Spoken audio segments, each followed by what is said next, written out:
we have two people who are joining with us, especially to discuss on this matter. We have A. Sai Shekhar, senior journalist, who is joining us. We have also PVS Murli, political analyst, who's also joining us in the studios. Let me first go to A. Sai Shekhar. Sai Shekhar, how do you in fact see this particular aspect of this arrest, and how much of an issue it is going to be just ahead of a likely election that is going to be closely fought in Andhra Pradesh? Yeah, it's politically motivated and there is no doubt about it. But at the same time, I would like to tell you that this is not something that has been taken out of the blue. It has been brewing, and they have been talking about this case for since 2021. When the first And FIR was filed. yeah, and also it was triggered by a whistleblower, and also the Enforcement Directorate and the GST Council have GST department in Pune.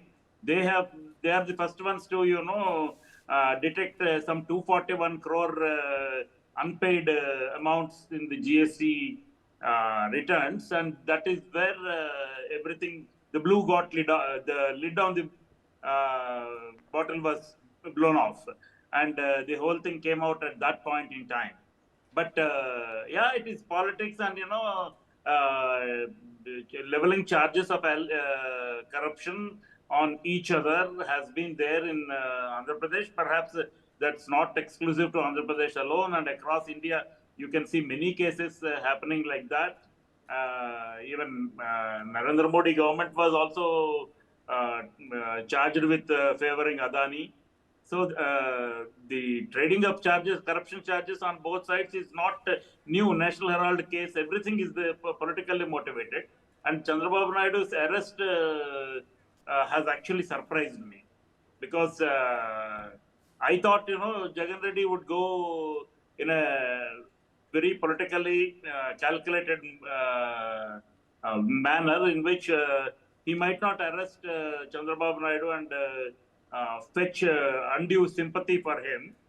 But according to the field reports that we are getting, except the TDP, not many people are reacting. As in CPI and the BJP, led by Purandeshwari in Andhra Pradesh, are in cohorts with Chandrababu Naidu. So they have been, it's not very surprising to find their reaction. But then the popular backlash has to be seen yet, because we need to, the news has to sink in, and how long this will happen, and whether Chandrababu Naidu will get a bail today itself. If he gets a bail, that will be a backlash on TDP. If he is not getting a bail, then that will be a backlash on ysrcp. So we need to see how it pans out. Well, we have to see how it is. Let me, in fact, also get in PVS Murli, political analyst, into the discussion as well. Mr. Murli, how do you see this arrest? A highly charged atmosphere in Andhra Pradesh. We know the kind of rivalry that exists between ysrcp and TDP. It doesn't end with an arrest. It tends to have its own repercussions. Elections down the corner, and at the same time, two prominent leaders upping the game in an election bid.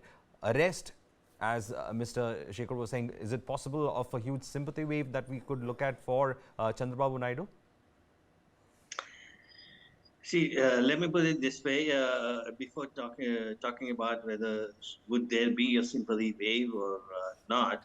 But the fact is, today, the very fact that it was all the political arrests would happen during the weekend, and which means that the chances of getting the bail for the next couple of days is remotely possible, unless there is something extraordinary thing that happens. So which means that it is more of a, if the case is pending for so many years, and then you don't take a decision, if it is a logical one, with a lot of concrete evidence and kind of stuff, you don't do it on the weekend, in any case.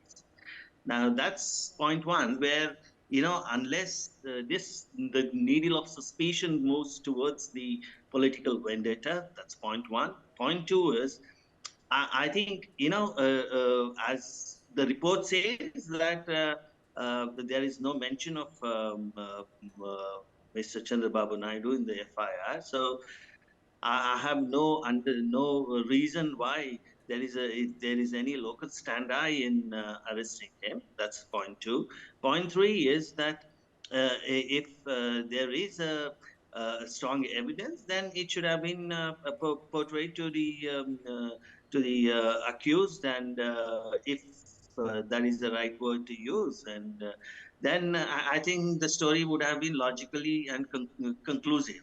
But here there are a lot of opponents, which means that it is nothing to do with the whether there is a corruption or not, but it's certainly towards to the move towards the coming elections. And you're saying, you are corrupt, and if you brand me as corrupt, I can brand you as corrupt as well. And that is exactly what's happening. But the fact of the matter is, Jagan has got so many cases which are pending, and let's face it, he's on the bail. He's a chief minister on bail. Now he knows what the intricacies involved in the whole legal system, and so he just wants to get somebody else also into the system, so that the more the many, he would have a company as well.